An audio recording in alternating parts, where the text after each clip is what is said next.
오늘은 이기만 금강유형 환경청장님을 저희 충청일보TV에 모셨습니다. 청장님 안녕하세요. 안녕하세요. 금강유형 환경청에서는 어떤 업무를 주로 추진하고 계신가요? 예, 금강유형 환경청은 그 환경부의 소속 기관인데요. 그 금강수계에 해당하는 그 대전, 세종, 충남, 충북 지역 한 27개 지자체에 대한 그 환경관리 업무를 총괄하는 기관입니다. 저희 청에서 하는 업무는 크게 그 세 가지로 대별할 수 있는데요. 유역관리 업무를 하고 있습니다. 유역관리는 그 대청호 금강수계 수유개선 위원 사업인데요. 금강수계 상수원 보호구역, 특별대책지역 등에 대한 관리 문제, 또 상수원 지역의 토지 매수 업무 문제, 또 녹조 저감 업무, 이런 업무를 하고 있고요. 환경관리는 이 관내에 각종 개발 사업에 대한 환경영향 평가, 또 폐기물 관리 업무, 또 생태 경관 보존 지역 같은 그 자연환경 보존 업무, 그리고 그 화학물질과 수질오염 사고 대응 업무 등을 하고 있고요. 이에 이제 환경감시단에서는 관내 배출업체에 대한 지도 점검 업무, 그 각종 오염 행위에 대한 단속 업무를 하고 있습니다. 대청호에 녹조가 매년 발생하고 있는데 그 녹조가 많이 발생하는 원인은 무엇일까요, 청장님? 대청호의 특성상 그 충북에 있는 그 충주 같은 경우는 한강수의 최상류에 있습니다. 그러나 대청호는 금강수의 중간 부분에 위치해서 상류 지역에 많은 주택가, 농경지로부터 오염물질이 많이 유입되고 있고요. 또 대청호가 그 만곡부가 많이 있습니다. 그래서 정체 수역이 많기 때문에 그 매년 발생되고 있는 특성이 있는데요. 저희가 그 대청호 녹조 발생에 따른 대책은 한 세 가지로 구분해서 추진하고 있습니다. 첫 번째는 예방 업무입니다. 그 상류 지역에 대한 오염원에 대한 감시 업무를 하고 있고요. 그리고 그 대청호에 대한 수질 모니터링을 주 1회 이상 실시하고 있어서 녹조의 발생 여부를 항상 파악하고 있습니다. 두 번째로는 녹조가 발생됐을 때 그런 저감하기 위해서 그 조류 차단막을 설치한다든가 인공 수초 재배섬을 설치 운영하고 있고요. 또 취수탑 앞에서는 폭기조를 설치해서 운영하고 있습니다. 세 번째는 이제 녹조가 발생됐을 때 안전한 물의 공급 문제인데요. 그 녹조 발생 시에 취수할 때 심층수를 취재한다든가 또 정수장에서 그 활성탄 투입을 늘려서 고도 정수를 통해서 안전한 물을 공급할 수 있는 그 세 가지 정책을 추진하고 있습니다. 최근 금강에서는 큰 밑이끼벌레가 많이 출현하고 있는데 큰 밑이끼벌레는 어떤 생물인가요? 예, 큰 비디끼벌레가 좀 희한한 게 발생돼서 국민들이 많이 놀랐는데요. 큰 비디끼벌레는 90년대 초에 수입 물고기에 그 포자가 부착돼서 유입된 걸로 알고 있고요. 큰 비디끼벌레는 하나의 개체가 1mm 이하의 작은 개체입니다. 되게 작네, 1mm만. 그것이 이제 수천 개, 수만 개가 이게 모여서 축구공 크기만한 덩어리로서 이렇게 있는데요. 수초나 물속의 수초나 나뭇가지에 붙어서 자라고 있습니다. 그 성분을 보면 99.7%가 물이고요. 0.3%가 유기물로 조성이 되어 있습니다. 큰 비끼벌레가 성장하는 것은 이제 물속에 있는 조류, 또 플랑크톤, 유기물 등을 먹고 사는데요. 그 특징은 먹이가 풍부한 정체 수역에서 성장을 한다는 거고요. 수질 오염이 된 수체 내에서는 그 성장하지 않는 걸로 그 조사되어 있습니다. 큰 이끼벌레는 독성 물질이 이제 없는 걸로 이제 알고 있고요. 이것은 뭐 인체에 뭐 무슨 해라든지 그런 건 없을까요? 큰 이끼벌레가? 예, 지금 그 전문적인 조사 결과가 나와서 알겠지만 지금까지 나타난 전문가의 의견들 보면 그 큰 비디끼벌레는 수질 오염과는 무관하고요. 또 독성 물질을 배출하지 않는다고 견해가 있습니다. 현재 보면 그 큰 비디끼벌레가 덩어리 형태로 이렇게 있다 보니까 심미적으로 상당히 더 나쁜 영향을 끼치고 있고요. 특히 그 사멸할 때 이 악취를 발생시켜서 그 심리적으로 나쁜 영향을 미치고 있는데 하여튼 인체에는 그 유해하지 않은 것으로 조사가 되어 있습니다. 그리고 환경단체에서는 큰 이끼벌레 이제 대량 출현한 것을 가지고 이제 사당에 설치된 보댐이라고 주장들을 많이 하고 있는데 청장님이 생각하시는 견해는 어떠신가요? 예, 그 큰 비디끼벌레가 전국 주요 저수지, 하천 등에서 많이 발생되어 왔었습니다. 그런데 금년 들어서 이 금강 보수역에서 그 개체수가 많이 발견된 것은 사실이고요. 그래서 제가 볼 때는 보건설로 인해서 정체 수역이 늘어나서 큰 비디끼벌레가 성장할 수 있는 그 여건이 조성된 것도 원인 중에 하나라고 보고 있습니다. 그러나 특히 그 이번에 개체수 증가 원인은 그 갈수기 이상호원 현상, 또 강우량 부족으로 보는 또 견해도 있습니다. 환경부는 이거에 대한 그 정밀한 조사를 위해서 전국적으로 조사를 실시하고 있고요. 저희 청에서도 매주 관내에 금기벌레 그 발생 그 현황을 조사하고 있습니다. 어떤 정책과 수단을 통해서 수질 관리를 어떻게 하고 계신가? 수질 관리에 대해서 한 말씀 해주시죠. 예. 저희가 이제 수계 관리를 하는 수질 업무를 하는 기관으로서 수질 관리 업무가 최우선 업무로 보여지고 있습니다. 그 대청호는 그 대전, 충청권 400만 주민들의 식수 또 공업용수로 공급되고 있는데 이를 150만 톤이 공급되고 있습니다. 가장 중요한 수원이죠. 그래서 안정적인 물을 공급하기 위해서 수질 관리에 심혈을 기울일 필요가 있다고 보고 있습니다. 그래서 저희는 그 두 가지 정책, 규제와 지원 정책 두 가지를 병행하고도 하고 있습니다. 그 규제 정책으로 봐서는 그 대청호 상류 지역을 상수원보호구역, 특별대책지역, 수변구역 등으로 그 토지 입지 제한을 해서 오염원의 입지를 원천적으로 차단하는 것을 하고 있고요. 그리고 그 각종 오염에 대한 감시 업무를 하고 있습니다. 두 번째는 지원 정책이 있는데요. 저희가 그 관내의 수질 개선을 위해서 연간 7,400원 정도의 예산을 투입을 하고 있습니다. 특히 그 댐 상류 지역에 대해서는 2003년도부터 수계관리기금을 조성해서 그 규제를 받고 있는 주민에 대한 주민 지원 사업, 또 마을 하수도와 같은 환경기초시설 설치와 운영비 지원 사업, 또 녹조 발생 저감을 위한 시설 설치 사업, 또 토지 매수 사업 등 여러 가지 사업을 하고 있습니다. 그래서 규제와 지원 두 가지 정책을 병행하고 있습니다. 그리고 대청댐 그 상류에 사는 주민들은 그 재산권 행사에 제약을 받고 있는지 하는 그런 점도 좀 궁금하고요. 또 주민들을 위해서 뭐 어떤 사업을 하고 계신지 좀 궁금한 점이 있거든요. 그것에 대해서 한 말씀 해주시죠. 예, 저희가 그 대청호 상류 지역의 그 상송 관리 지역에 주민이 거주하고 있는데 각종 그 토지 규제로 인해서 불이익을 많이 받고 있습니다. 그래서 이분들을 지원하기 위해서 2003년도부터 금강 수계관리 기금을 조성했습니다.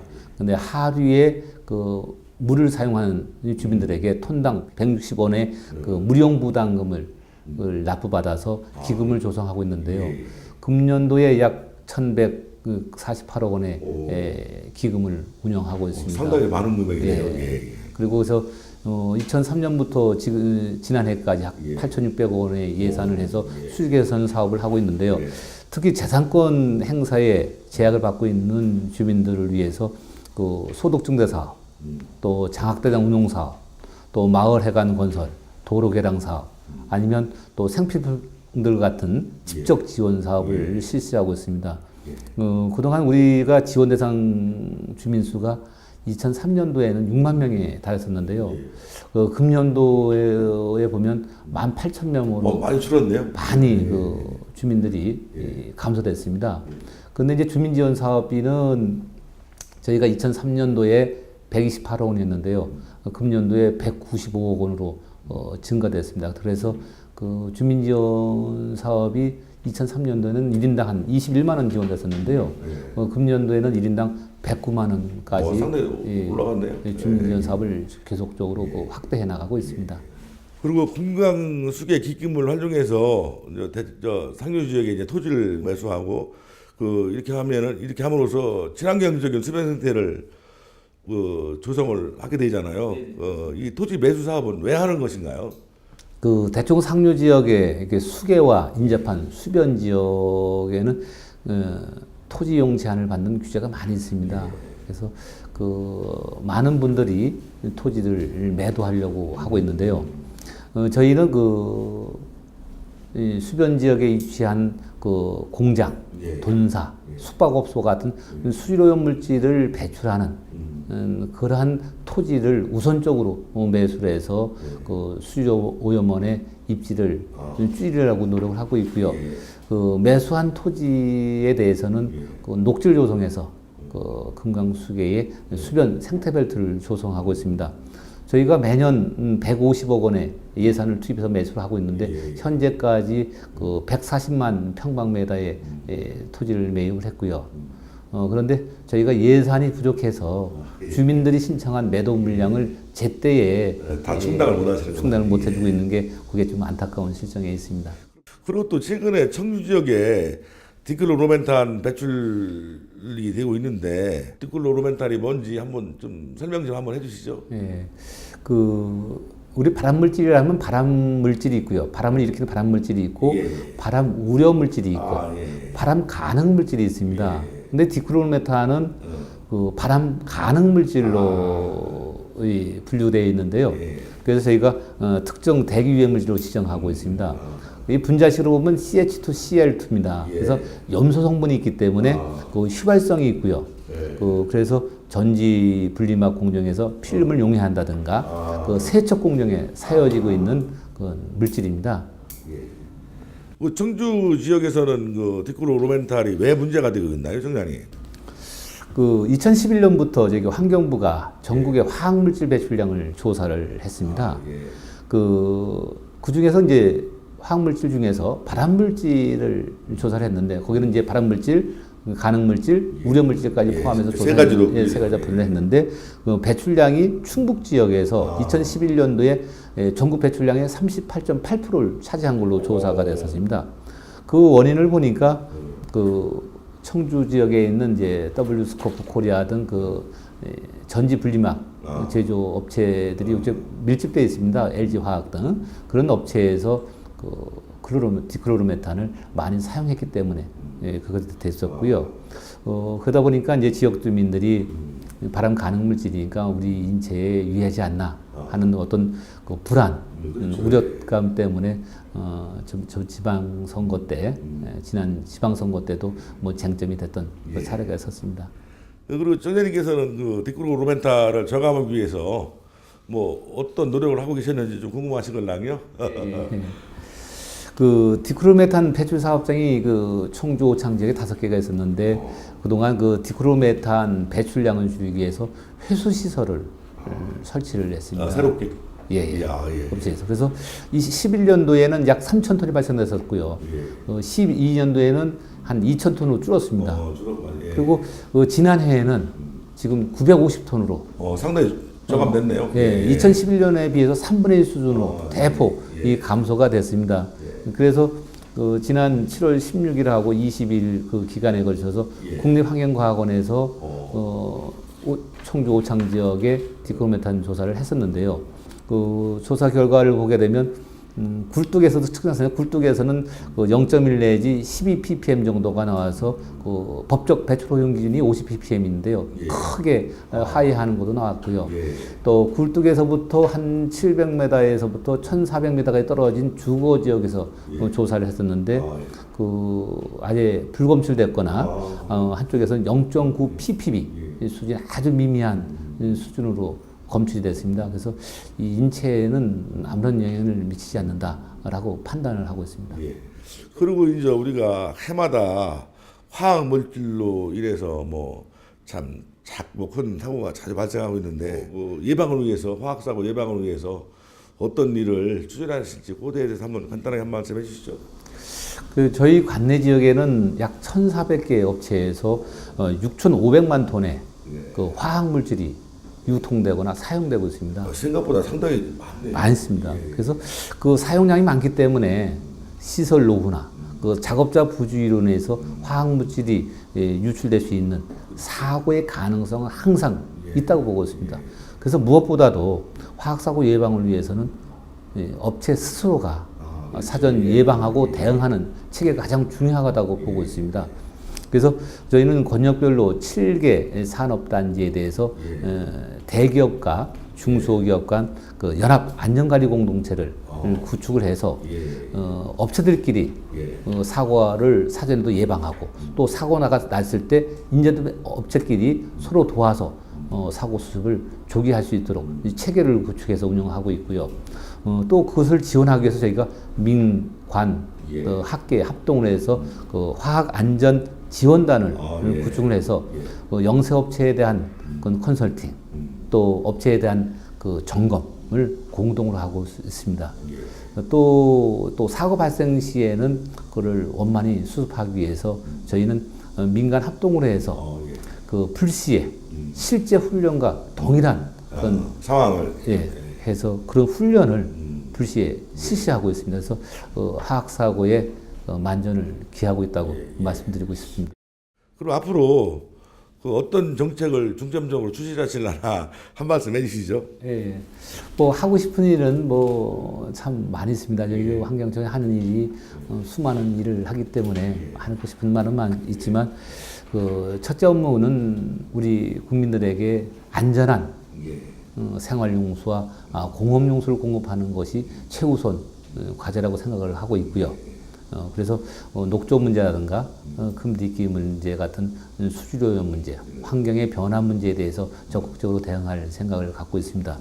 특히 이 지역은 그 상수원 관리지로 지정돼서 규제를 받고 있는 그 지역이 많이 있고 그 주민들의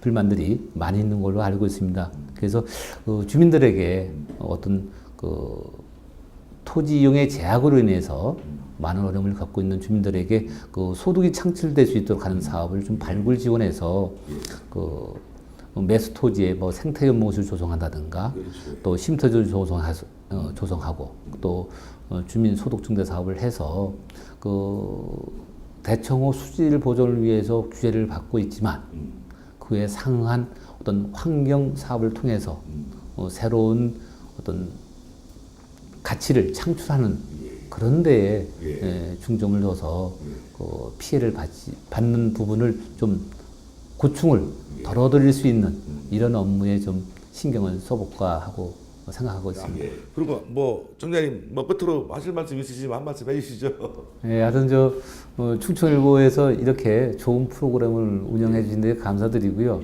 저희 우리 400만 관내 지역 주민 여러분들께도 환경 업무를 위해서 항상 최선을 다하고 또 화학 사고라든가 수질오염 사고에 대해서도 항상 대비를 해서 우리 주민 여러분들이 불안하지 않도록 하는데 최선을 다하겠습니다. 고맙습니다.